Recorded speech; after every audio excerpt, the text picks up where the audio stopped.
මං ජීවිතේ තනි වෙන්න තීරණය කරපු මිනිස්සෙක්. තනියම ජීවිතේ ප්ලෑන් කරපු මිනිස්සෙක්.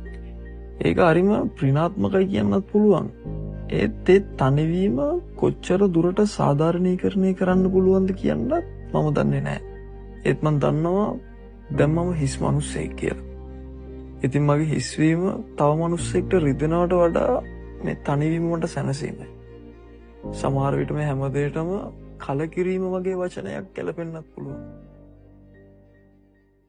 ගෙවුණු කෙටි කාලය ගැන කල්පනා කරනකොට මට දැනුණ දෙයක් තියෙනවා. මම උපරිමයෙන් අවංක වෙලත් උපරිමයෙන් ආදරය කරලත් මට පුළුවන් හැම වෙලාවෙම ඒ අය වෙනුවෙන් පෙනී ඉඳලත් සමහර මිනිස්සු මගේ ජීවිතෙන් ඈත් වෙලා ගිහින් තියෙනවා. තව ටිකක් දුරට කල්පනා කරනකොට මටම තේරුම් යනවා ඒ හැමෝම අවස්ථාවාදී කියලා. මාව මානසික පීඩාවට පත් කරලා මගේ ජීවිතයට අහිතකර බලපෑම් එකතු කරපු මට නොගැලපෙන මිනිස්සු කියලා.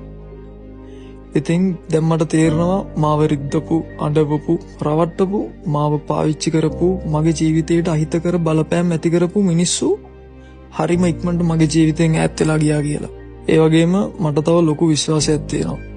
සෝබාදහම විසින් මගේ ජීවිතයට ගැලපෙන හොඳම දේවල් හරිම වෙලාවට මට ලබා දෙයි කියලා.